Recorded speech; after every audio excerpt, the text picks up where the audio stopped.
ठीक है। Today's topic is angiospermic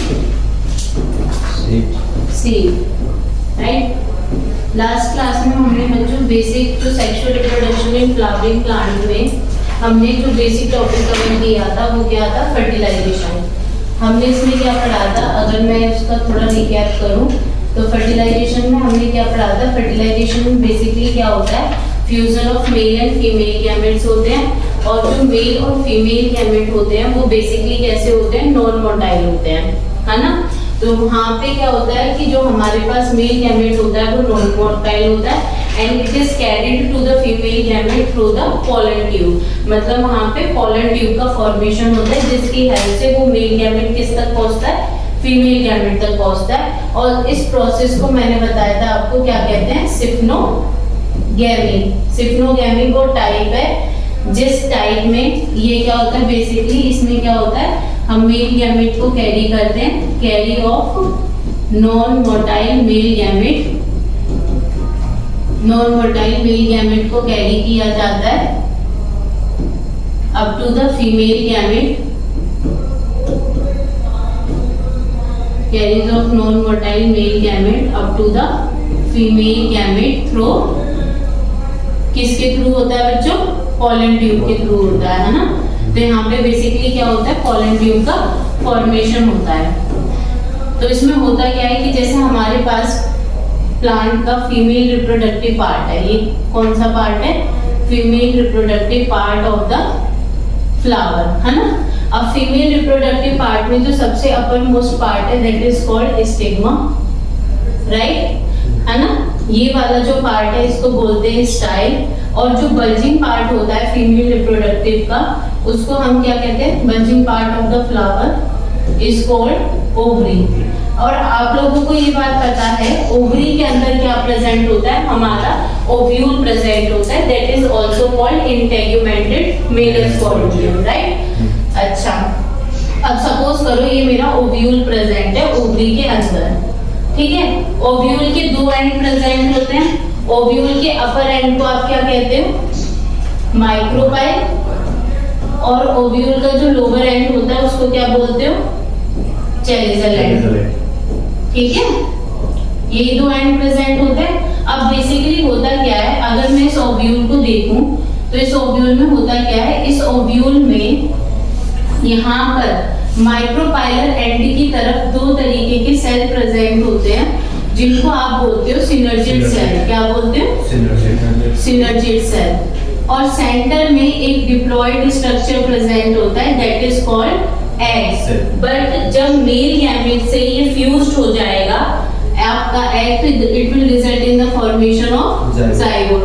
तो ये स्ट्रक्चर कैसा होगा आपका, ये स्ट्रक्चर कैसा होगा, डिप्लॉयड, नेचर में डिप्लॉयड होगा। और ये जो सिनर्जिड्स होंगे ये कैसे सिनर्जिड्स होंगे, डीजनरेटिव सिनर्जिड्स।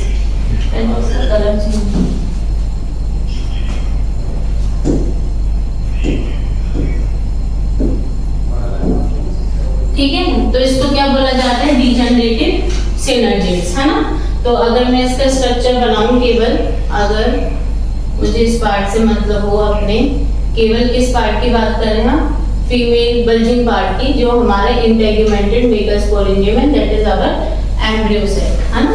तो अगर हम इसकी बात करें तो इसमें बेसिकली क्या है, ये हमारा ओव्यूल हो गया, हमने पढ़ा इस ओव्यूल में हमारे दो डीजनरेटिव सिनर्जिड्स प्रेजेंट हैं, सेंटर में एक डिप्लॉयड सेल प्रेजेंट है, उस डिप्लॉयड सेल को आप क्या बोल रहे हो, जाइगोट बोल रहे हो, है ना।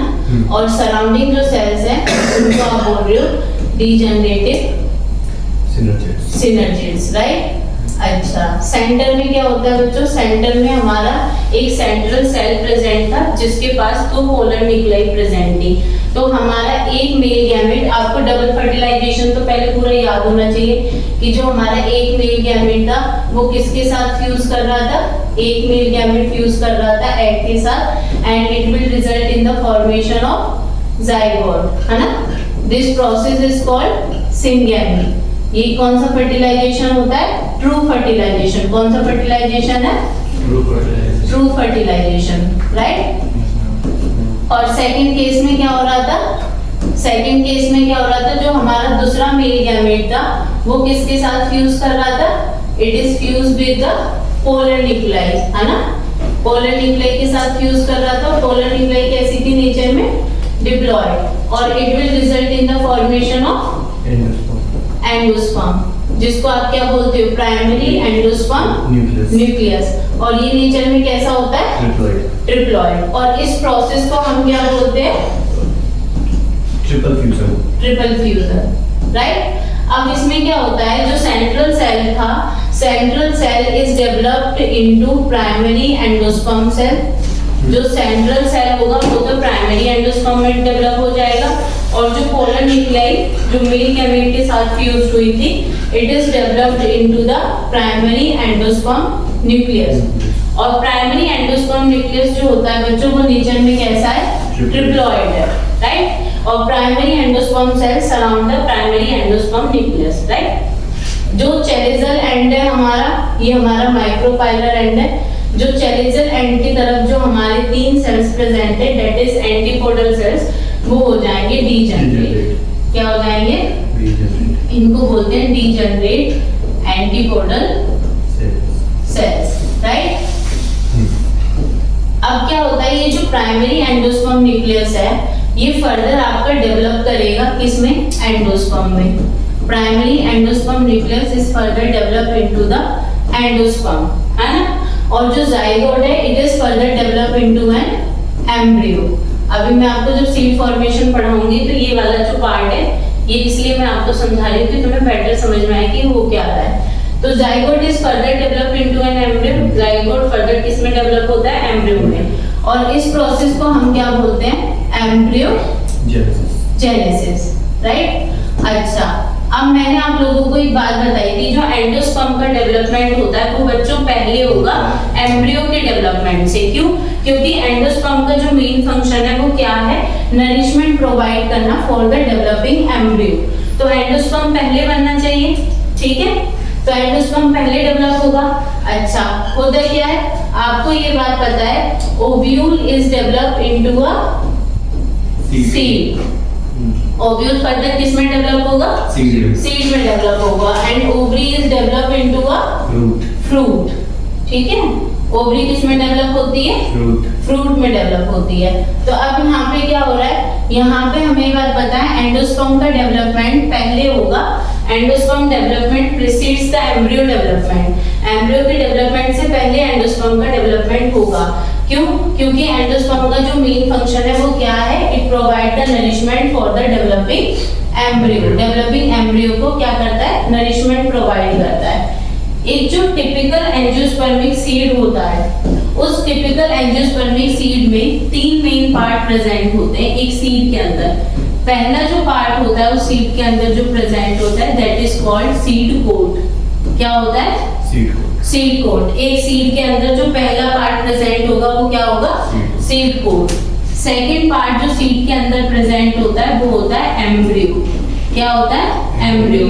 और आपको पता है एम्ब्रियो कहां से डेवलप हुआ है, जाइगोट से। और जो थर्ड पार्ट होता है एक सीड के अंदर वो क्या होता है, एंडोस्पर्म, राइट। और एंडोस्पर्म का काम क्या होता है, it provides the nourishment, it provide the nourishment for the developing embryo, right?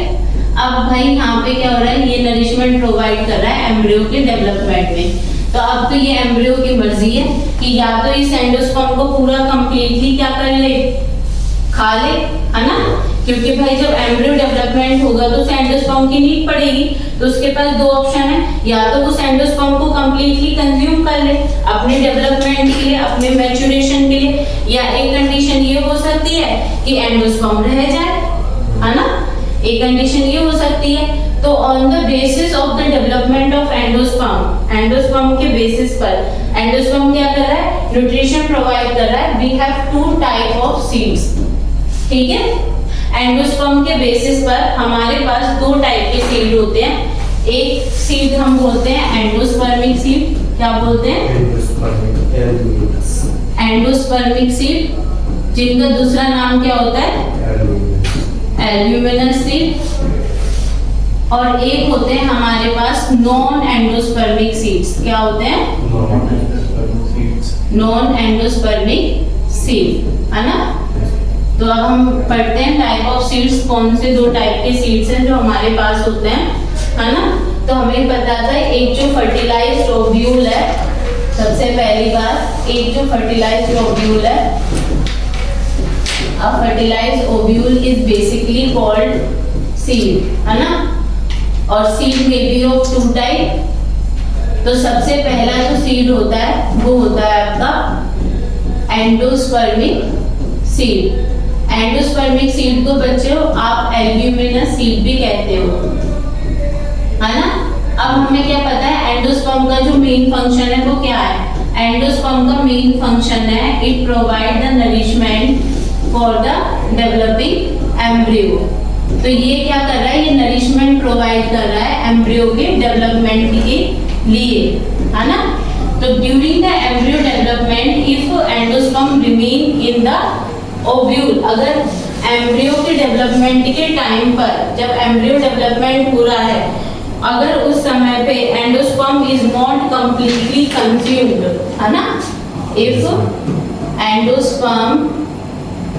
endosperm is not completely consumed,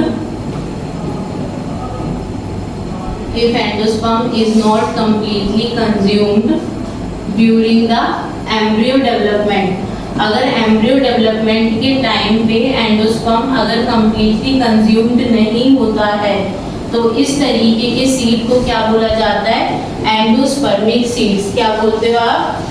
endospermic seed. और एंडोस्पर्मिक सीड जिन तरीके के प्लांट्स में पाया जाता है, example wheat, rice, cotton, barley, ये कुछ ऐसे प्लांट्स होते हैं जो कैसे प्लांट्स हैं? एंडोस्पर्मिक सीड्स वाले प्लांट है। मतलब ऐसे प्लांट जिनके जो सीड्स हैं, ऐसे प्लांट जिनका जो एंडोस्पर्म है it is not completely consumed during the embryo development. ठीक है, ड्यूरिंग द एम्ब्रियो डेवलपमेंट नहीं होता। एक चीज आप याद रखना अपने दिमाग में, ठीक है, ज्यादातर जितने भी most of monocot seeds are, ज्यादातर जितने भी मोनोकॉट सीड्स होते हैं, मैं लिख रही हूँ मोस्ट ऑफ, ऑल नहीं, most of monocot seeds are endospermic seeds. तो ज्यादातर जितने भी मोनोकॉट सीड्स होते हैं वो कैसे होते हैं? एंडोस्पर्मिक सीड्स होते हैं। समझ में आ रही है बात? इसका एक्सेप्शन क्या है? इसका एक्सेप्शन है हमारे पास ऑर्किड। ठीक है, ऑर्किड एक मोनोकॉट प्लांट होता है, बट क्या है, ये नॉन एंडोस्पर्मिक है। मतलब इसका जो एंडोस्पर्म है वो कंप्लीटली कंज्यूम्ड है ड्यूरिंग द एम्ब्रियो डेवलपमेंट। समझ में आ रही है बात? तो ऑर्किड जो सीड है वो नॉन एंडोस्पर्मिक है, बट ये क्या है? मोनोकॉट है। ठीक है, तो मैंने आपको बताया मोस्ट ऑफ द जो मोनोकॉट प्लांट होते हैं उनके पास कैसे सीड्स होते हैं? एंडोस्पर्मिक सीड्स होते हैं। मतलब इनके एंडोस्पर्म परसिस्ट करते हैं ड्यूरिंग द एम्ब्रियो डेवलपमेंट। एक डाइकॉट प्लांट भी है बच्चों, मैंने वैसे तो बोला ये तो ज्यादातर जितने भी मोनोकॉट है वो एंडोस्पर्मिक सीड में आते हैं, पर एक डाइकॉट भी है, कैस्टर। जो कैस्टर जो प्लांट है ना, ये एक ऐसा डाइकॉट है जिसके पास एंडोस्पर्म होता है। क्या होता है? एंडोस्पर्म होता है। तो ये एंडोस्पर्मिक सीड की कैटेगरी में आता है, but it is a dicot plant. कैसा प्लांट है ये? डाइकॉट प्लांट है, राइट। नेक्स्ट आपका आता है non endospermic seed. Next category क्या है? नेक्स्ट कैटेगरी इज तो नेक्स्ट कैटेगरी आती है आपकी non endospermic seed. Non endospermic seed का जो दूसरा नाम होता है वो क्या होता है? एक्स एल्ब्यूमिनस, है ना।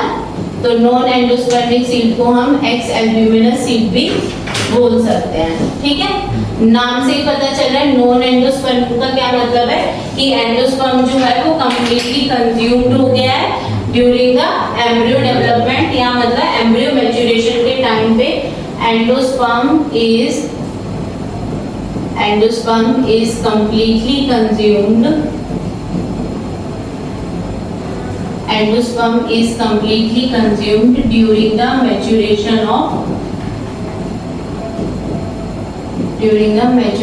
of embryo, है ना। तो एम्ब्रियो डेवलपमेंट के टाइम पे जो एंडोस्पर्म है वो क्या हो गया है, कंप्लीटली कंज्यूम्ड हो गया है। इस तरीके के जो सीड्स होते हैं उनको बोला जाता है नॉन एंडोस्पर्मिक सीड्स। क्या बोला जाता है, non endospermic seed. Most of the dicotyledon plant, example भी याद रखना, most of the dicotyledon plant, ज्यादातर जितने भी डाइकोटिलिडन प्लांट्स होते हैं वो इसी कैटेगरी में आते हैं। किस कैटेगरी में आते हैं, नॉन एंडोस्पर्मिक सीड्स की कैटेगरी में। इसके एग्जाम्पल हैं ग्राम, पी, बीन्स, कोकोनट। कोकोनट तो बहुत फेमस एग्जाम्पल है ना, ग्राम, पी, बीन और कोकोनट।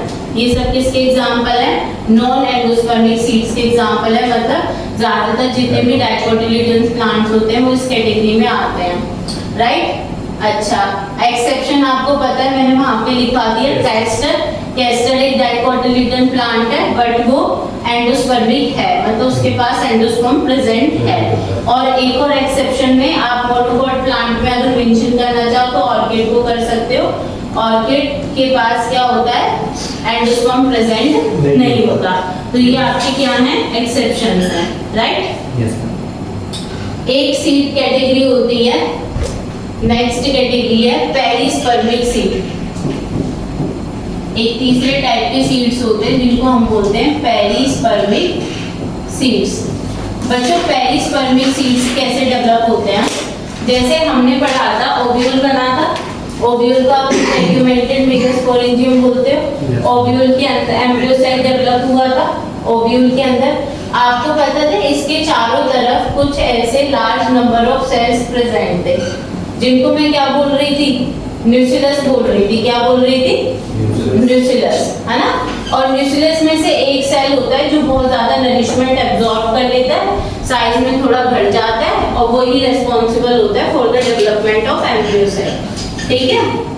तो कुछ ऐसे सीड्स होते हैं जिन सीड्स में रेमिनेंट्स ऑफ न्यूक्लियस परसिस्ट, मतलब कुछ ऐसे सीड्स होते हैं जिनका जो न्यूक्लियस होता है वो कंप्लीटली डीजनरेट नहीं होता during the embryo cell development. उसमें क्या होता है, कुछ न्यूक्लियस का जो पार्ट है वो बच जाता है। तो यहाँ पे क्या होता है, remnants of nucleus persist, right. ऐसे सीड्स को हम बोलते हैं पेरिस्पर्मिक सीड्स। क्या बोलते हैं, और जो ये न्यूक्लियस का जो रेमिनेंस परसिस्ट कर रहा है, मतलब न्यूक्लियस का कुछ पार्ट जो बच गया है, इन शॉर्ट बात ये है पूरा कंप्लीट न्यूक्लियस डीजनरेट नहीं हुआ है, मतलब कुछ न्यूक्लियस ऐसा है जो अभी भी ओव्यूल में और एम्ब्रियो सेल में परसिस्ट कर रहा है, इसको बोला जाता है पेरिस्पर्म। क्या बोला जाता है, पेरिस्पर्म, ठीक है। इसका एग्जांपल याद रखना, ब्लैक पेपर, ठीक है। ब्लैक पेपर के अंदर जो टाइप ऑफ सीड देखने के लिए मिलता है वो कौन सा सीड होता है, पेरिस्पर्मिक सीड्स होता है। कौन सा सीड होता है, पेरिस्पर्मिक सीड। तो मतलब जब ओव्यूल आफ्टर फर्टिलाइजेशन होगा तो उसमें कुछ न्यूक्लियस के रेमिनेंट परसिस्ट करेंगे, राइट। तो ब्लैक पेपर होता है और एक बीट प्लांट होता है, उसमें भी हमें पेरिस्पर्मिक सीड देखने के लिए मिलते हैं। ये बात क्लियर है आप लोगों को? ठीक है। अब नेक्स्ट जो हमारा टॉपिक है वो है structure of seed. Structure of seed मैंने तुम्हें बताया था, seed is protected by a harder covering, जिसको आप क्या बोल रहे थे, सीड कोट, है ना। तो सीड एक हार्ड कवरिंग से कवर्ड होता है जिसको आप बोलते हो seed coat. Seed coat basically क्या होता है, this is the hard protective covering,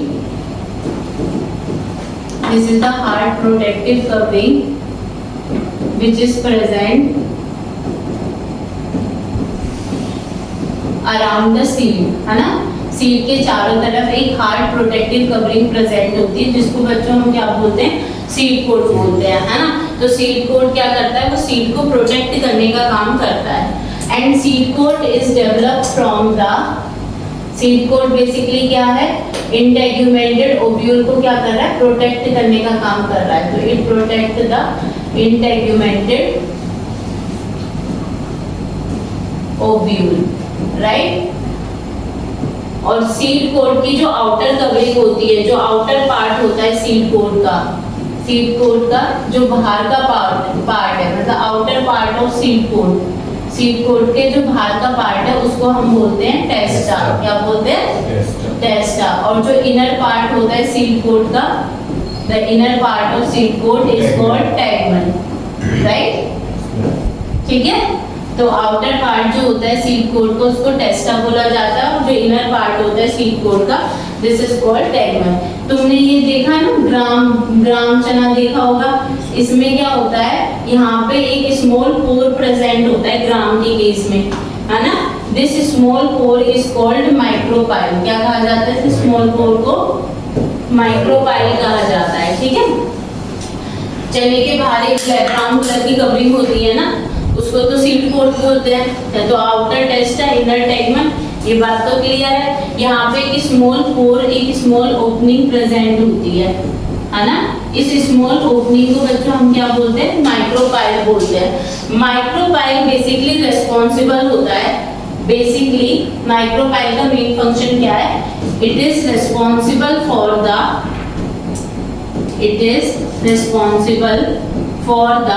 exchange of oxygen मतलब एयर एंड मॉइस्चर। ये एयर और मॉइस्चर को एक्सचेंज करने के लिए क्या होता है, रिस्पॉन्सिबल होता है, राइट। तो यही माइक्रोपाइल का मेन फंक्शन क्या है कि ये क्या कर रहा है, ये सीड के अंदर मतलब ऑक्सीजन और मॉइस्चर की जो एंट्री है ना उसको फैसिलिटेट कर रहा है। मतलब सीड बाहर के एनवायरनमेंट से क्या कर पाए, ऑक्सीजन और मॉइस्चर को क्या कर पाए, शेयर कर पाए, है ना, जो कि सीड की ग्रोथ के लिए बहुत इंपॉर्टेंट रोल प्ले करेगी। तुम्हें पता है बहुत सारे ग्राम्स को अगर हम कॉटन के कपड़े में लपेट के रख देते हैं गीले करके, तो उनमें से वो अंकुरित वो हो जाते हैं, स्प्राउट्स ग्रो कर जाते हैं, उन्हीं को तो हम स्प्राउट सीड कहते हैं बेसिकली। तो ये बेसिकली किसके लिए रिस्पॉन्सिबल है, ये ग्रोथ के लिए रिस्पॉन्सिबल है। It facilitate the entry of oxygen and nutrient into the seed which is basically help in the formation of a new plant. नए प्लांट को ग्रो करने में ये क्या करेंगे, हेल्प करेंगे। समझ में आ रही है बात।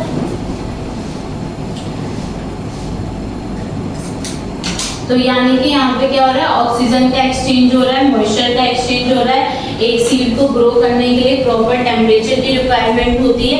अगर आपको सीड को एक प्रॉपर टेम्परेचर प्रोवाइड करोगे तभी वो सीड क्या करेगा, ग्रो करता है और ग्रोथ शो करता है, राइट। ये बात क्लियर। नेक्स्ट हमारा टॉपिक है सीड वायबिलिटी।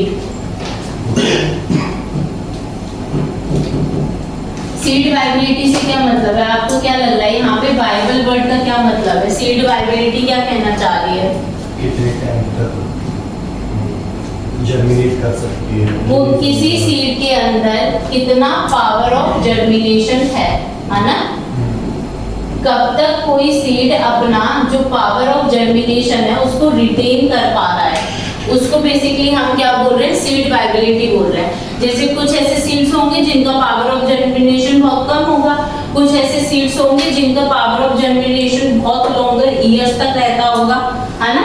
फॉर एग्जांपल अगर मैं एग्जांपल की बात करूं तो फॉर एग्जांपल हमारे पास आता है ऑक्सिलिस प्लांट। ऑक्सिलिस प्लांट का जो सीड होता है बच्चों, it remain viable up to a month.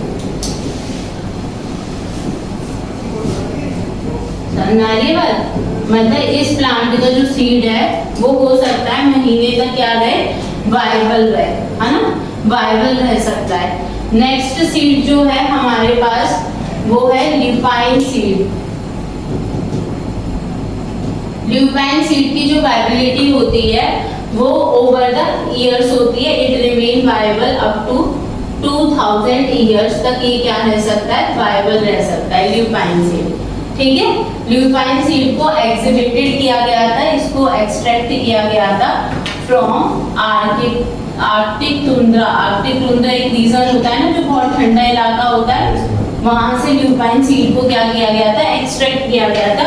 और इस सीड की जो वायबिलिटी होती है ना वो 2000 ईयर्स तक होती है, मतलब ये बहुत लंबे समय तक क्या रह सकता है, वायबल रह सकता है ना। और जिस प्लांट से इसको एक्सट्रैक्ट किया गया था बच्चों, उस प्लांट का नाम है ल्यूपिनस आर्किटस। तो ये वो प्लांट है जहां से सीड को क्या किया गया था, एक्सट्रैक्ट किया गया था। समझ में आ रही है बात? तो ये हमारे पास होता है ल्यूपाइन सीड। एक और सीड है जिसका नाम है डेट पाल्म, ये तो तुमने सुना होगा। डेट पाल्म जो सीड होता है ना, ये वायबल रहता है अप टू द 20,000 ईयर्स, मतलब काफी लंबे समय तक ये सीड क्या रह सकता है, वायबल रह सकता है, बहुत लंबे समय तक, है ना। तो हम इस सीड की जो वायबिलिटी होती है वो भी बहुत लंबे समय तक होती है, ल्यूपाइन सीड की वायबिलिटी भी बहुत लंबे समय तक होती है ना। तो ये चीज याद रखनी है, सीड वायबिलिटी का मतलब क्या होता है, ये वो पीरियड होता है जिस पीरियड तक कोई भी सीड क्या है, अपना बेटर पावर ऑफ जर्मिनेशन क्या कर पा रहा है, शो कर पा रहा है ना। जब तक आपका सीड वायबल है, जब तक वो जर्मिनेट कर रहा है, इट्स वेल एंड गुड, है ना। तो हर सीड की जो वायबिलिटी होती है वो क्या होती है, डिफर होती रहती है, बदलती रहती है, राइट। ठीक है, अब नेक्स्ट टॉपिक है हमारा फ्रूट। सीड डेवलप हो गया, हमें पता है ovule is develop into the seed, और आपने पढ़ा ovary is develop into a fruit. तो एक जो राइपेंड ओवरी होती है, आ राइपेंड ओवरी इज कॉल्ड, क्या कहा जाएगा राइपेंड ओवरी को, फ्रूट कहा जाएगा, ठीक है। अच्छा, और जो वॉल होती है ओवरी की, द वॉल ऑफ ओवरी, क्या कहेंगे उसे, the wall of ovary which forms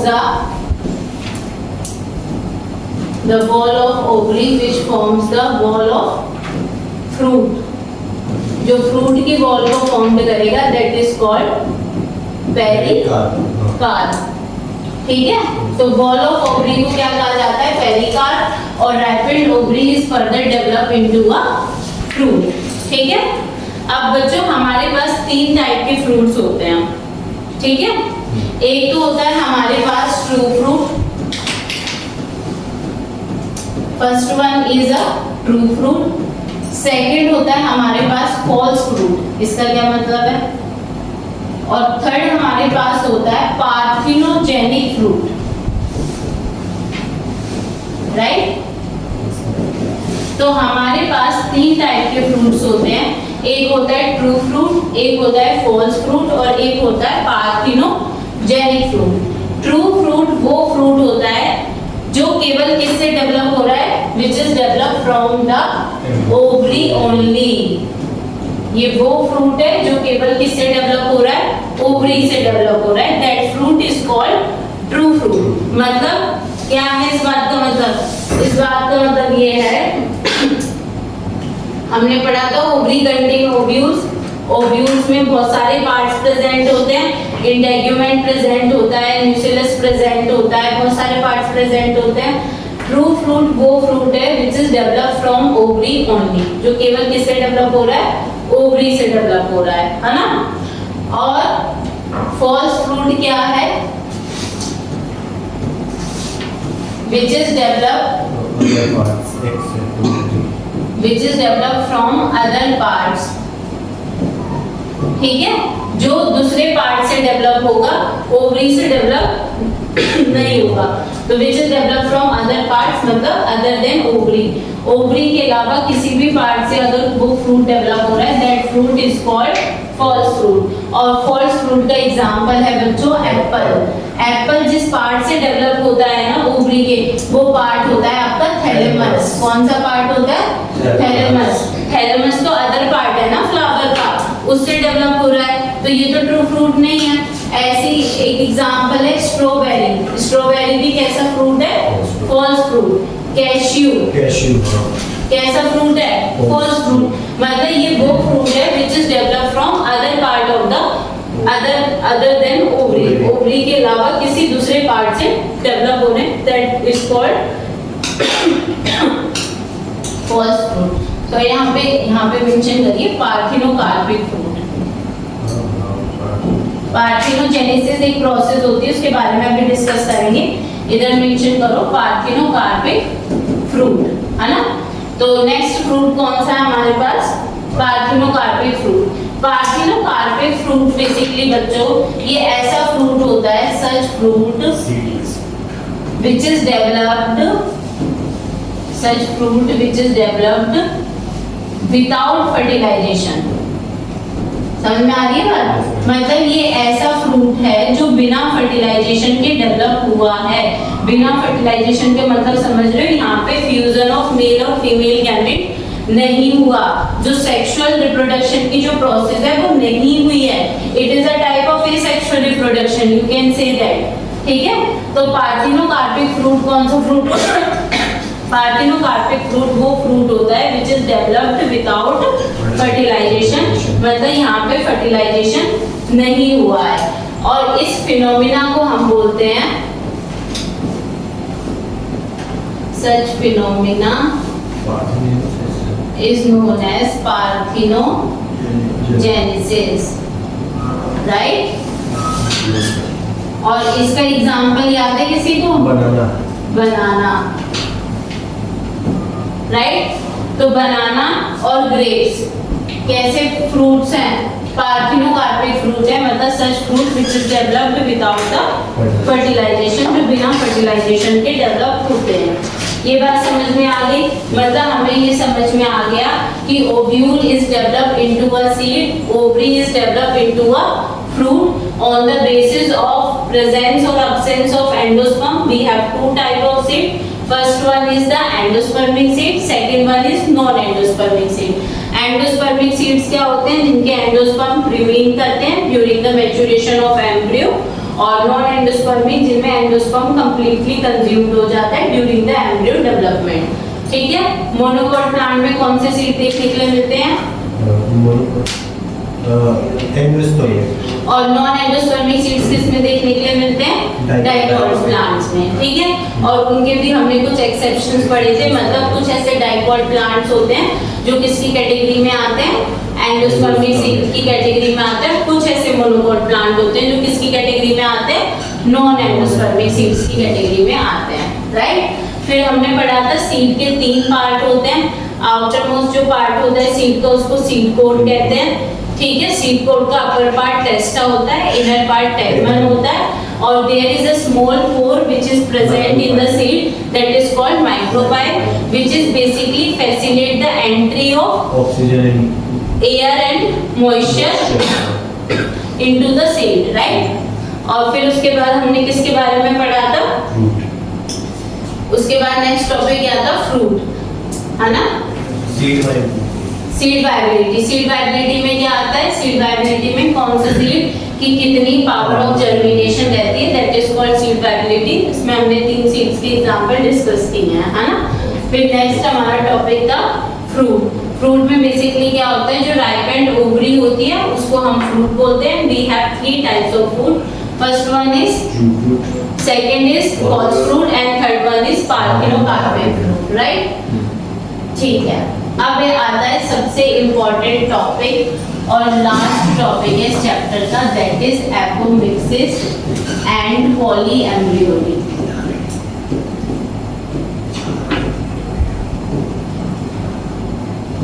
right? Apomixis क्या होता है? बेसिकली एपोमिक्सिस एक इस तरीके का, it is a form of asexual reproduction. ये बेसिकली क्या है? ये एसेक्सुअल रिप्रोडक्शन है that mimics the asexual reproduction that mimics the sexual reproduction, right? मतलब कहने का क्या है? जो प्रोसेस सेक्सुअल रिप्रोडक्शन में होती है वही प्रोसेस इसमें होंगी, बट क्या है? ये एक टाइप का एसेक्सुअल रिप्रोडक्शन है। एसेक्सुअल रिप्रोडक्शन का मतलब समझ रहे हो? इसमें फ्यूजन ऑफ गैमेट्स इन्वॉल्व नहीं है, राइट? फ्यूजन ऑफ गैमेट्स इसमें इन्वॉल्व नहीं है। तो आप क्या कहोगे कि एपोमिक्सिस में जो आपका सीड प्रोड्यूस हो रहा है वो प्रोड्यूस हो रहा है विदाउट फर्टिलाइजेशन, राइट। सीड जो आपका प्रोड्यूस हो रहा है वो कैसे प्रोड्यूस हो रहा है? विदाउट फर्टिलाइजेशन प्रोड्यूस हो रहा है, यानी कि बिना किसी फर्टिलाइजेशन प्रोसेस के क्या हो रहा है, यहाँ पे सीड प्रोड्यूस हो रहा है और यहाँ पे मियोसिस भी नहीं हो रही है, राइट। समझ आ रही है ना? देखो हमने जो बेसिक फर्टिलाइजेशन पढ़ा था वो क्या था? बेसिक फर्टिलाइजेशन में हमने पढ़ा था कि हमारे पास पॉलन ग्रेन होता है, ठीक है। यहाँ पे क्या आते हैं? मेल गैमेट्स आते हैं पॉलन ग्रेन से, है ना। और ये मेल गैमेट्स हमारे किस में आ जाते हैं? ओव्यूल में आ जाते हैं, जो हमारे इंटेग्यूमेंटेड मेगा स्पोरेंजियम है ना। ये सब हमने पढ़ा था। और यहाँ पे क्या प्रेजेंट होता है? फीमेल गैमेट प्रेजेंट होता है और मेल गैमेट का जो फीमेल गैमेट से फ्यूजन होता है तो उस प्रोसेस को हम क्या कहते थे? फर्टिलाइजेशन कहते थे। मतलब आप समझ रहे हो सीड कैसे प्रोड्यूस हो रहा है? सीड प्रोड्यूस कब हो रहा है? जब हमारा ओव्यूल क्या हो रहा है? मैच्योर हो रहा है आफ्टर द फर्टिलाइजेशन, है ना। तभी तो वो ओव्यूल फर्दर किस में डेवलप हो रहा है? सीड्स में डेवलप हो रहा है ना। ये बात समझ में आ रही हो? अब यहाँ पे क्या होता है? एपोमिक्सिस के केस में बेसिकली क्या होता है? एपोमिक्सिस में होता है जैसे हमारे पास फ्लावर है, फ्लावर का जो फीमेल पार्ट है उसको क्या बोलते हैं? गाइनोशियम, ठीक है। तो फ्लावर का जो फीमेल पार्ट है दैट इज कॉल्ड गाइनोशियम। और गाइनोशियम में 3 पार्ट प्रेजेंट है, स्टिग्मा, स्टाइल और ओवरी, है ना। तो हमारे पास यहाँ पे ओवरी कंटेन ओव्यूल। ओव्यूल कैसा स्ट्रक्चर होता है? ओव्यूल के अंदर लार्ज नंबर ऑफ एम्ब्रियोसाइट ये सब प्रेजेंट होते हैं, राइट। तो यानी कि ओव्यूल कैसा स्ट्रक्चर है हमारे पास? डिप्लॉयड। ओव्यूल के अंदर क्या क्या प्रेजेंट है? ओव्यूल के अंदर न्यूक्लियस प्रेजेंट है और क्या प्रेजेंट है? इंटेग्यूमेंट्स प्रेजेंट है। ये बात पता है कि नहीं पता? ओव्यूल के अंदर ये दोनों चीजें प्रेजेंट है, न्यूक्लियस और इंटेग्यूमेंट भी नेचर में कैसे हैं? डिप्लॉयड है, राइट। अच्छा, अब क्या होता है? यहाँ पे एक मेगास्पोर्स मदर सेल प्रेजेंट होता है। मेगास्पोर मदर सेल कैसा होता है? नेचर में डिप्लॉयड होता है। जब megaspore mother cell meiotic division में जाता है तो उससे क्या फॉर्म्ड होते हैं? Megaspores mother cell can undergo the meiotic division. तो यहाँ पे 4 हैप्लॉइड मेगास्पोर बनते हैं, 4 हैप्लॉइड मेगास्पोर्स फॉर्म्ड होते हैं। और ये जो 4 हैप्लॉइड मेगास्पोर होते हैं इनमें से जो 3 मेगास्पोर्स होते हैं दे गेट डिजेनरेट। तो 3 मेगास्पोर्स गेट्स डिजेनरेट और जो 1 मेगास्पोर है वो क्या रह जाता है? बस 1 मेगास्पोर रिमेन फंक्शनल, है ना। और ये कैसा है? नेचर में हैप्लॉइड है, राइट। तो यहाँ पे कैसा डिवीजन हुआ है? यहाँ पे जो डिवीजन हुआ है वो मियोटिक डिवीजन हुआ है ना।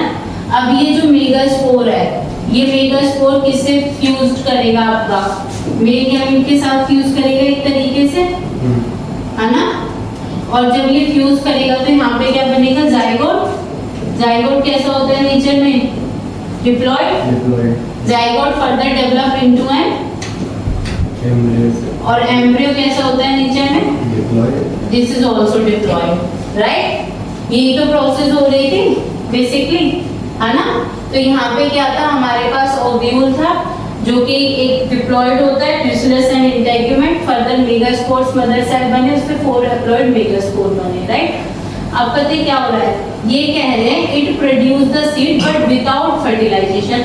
मतलब यहाँ पे फर्टिलाइजेशन नहीं हो रहा है। तो यहाँ पे बच्चों वो क्या रहा है?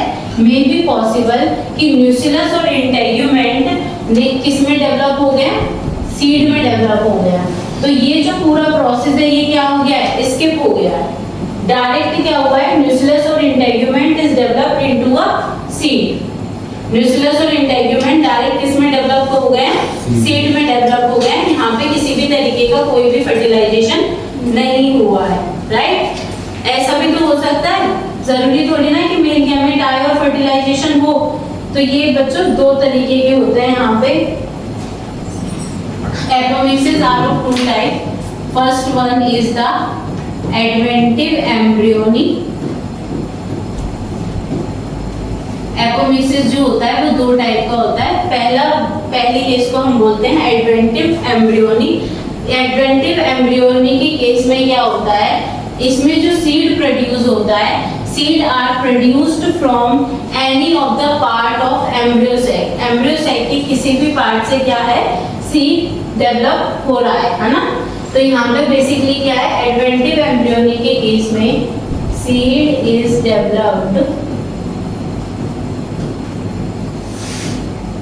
फ्रॉम द, मतलब आप एक तरीके से कह सकते हो embryo, embryo is developed from the nucleus और इंटेग्यूमेंट, राइट। मतलब वो मेगास्पोर्स मदर सेल से ना डेवलप होके किसी अदर पार्ट से क्या हो रहा है, सीड आपका डेवलप हो रहा है। इसको हम क्या बोलते हैं, इसको हम बोलते हैं एडवेंटिव एम्ब्रियोनी। मतलब आप समझ रहे हो, आप मुझसे बोलोगे मैम वहाँ पे जो आपका एम्ब्रियो अराइज हो रहा है वो आपका न्यूक्लियस और इंटेग्यूमेंट से अराइज हो रहा है, ना कि मेगास्पोर मदर सेल से। समझ आ रही है बात। मेगास्पोर मदर सेल आपका एम्ब्रियो प्रोड्यूस नहीं कर रहा है, एम्ब्रियो जो आपका है वो अदर पार्ट से डेवलप हो रहा है। मे बी पॉसिबल कि वो न्यूक्लियस और इंटेग्यूमेंट हो सकते हैं। समझ आ रही है। तो ये न्यूक्लियस और इंटेग्यूमेंट क्या है, ये स्पोरोफिटिक सेल्स हैं प्लांट के। तो आप ये कह सकते हो कि यहाँ पे क्या हो रहा है, basically embryo is developed from the nucleus और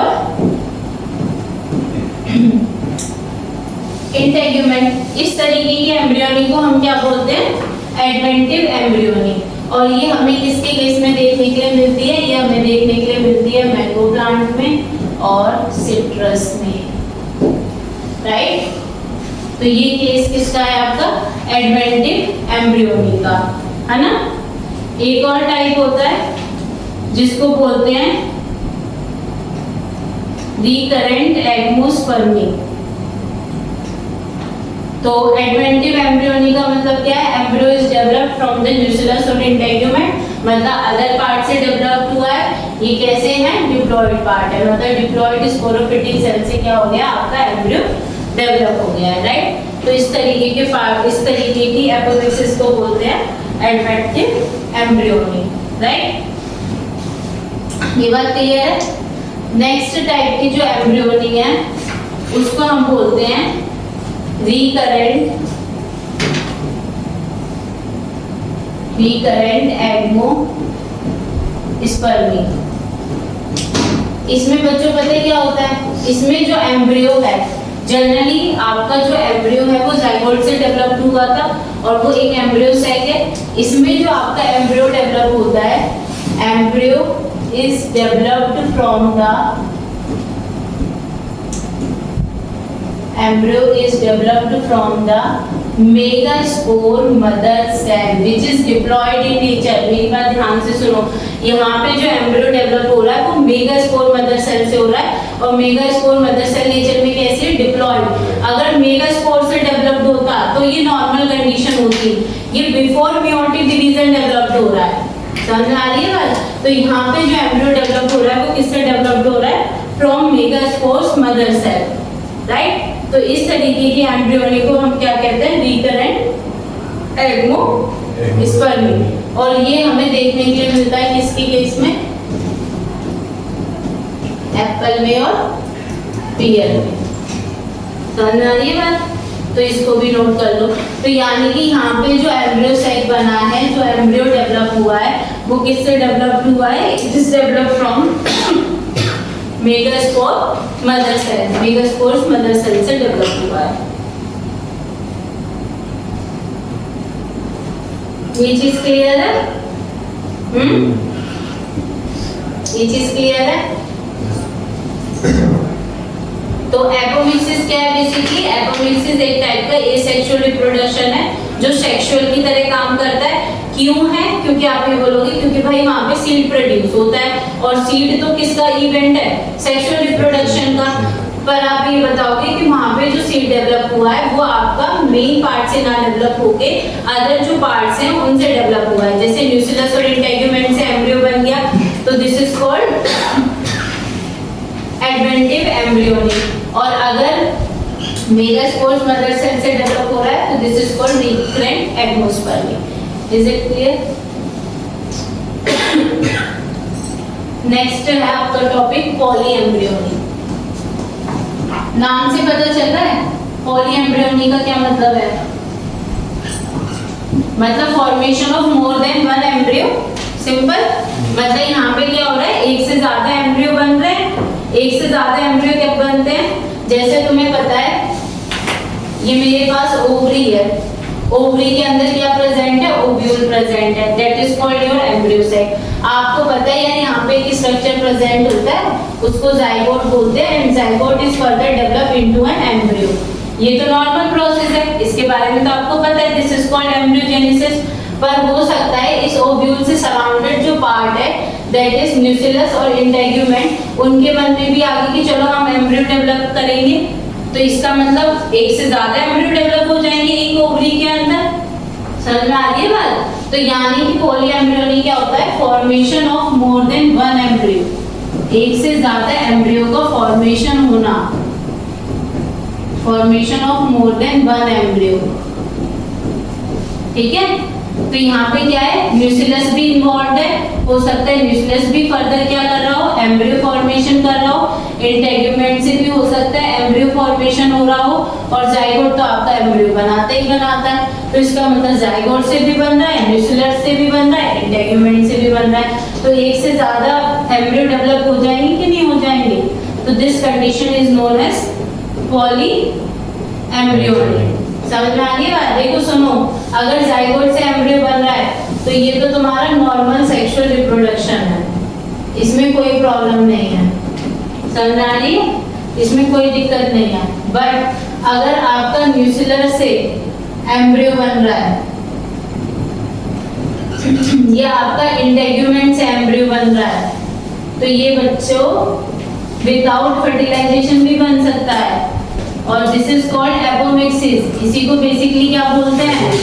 एपोमिक्सिस बोलते हैं। ये बात समझ में आ रही है? तो ये विदाउट फर्टिलाइजेशन भी हो सकता है, राइट? तो कहने का मतलब क्या है, पॉलीएम्ब्रियोनी में क्या हो रहा है, मोर देन वन एम्ब्रियो का फॉर्मेशन हो रहा है, जिसमें ओव्यूल के दूसरे पार्ट भी इन्वॉल्व है,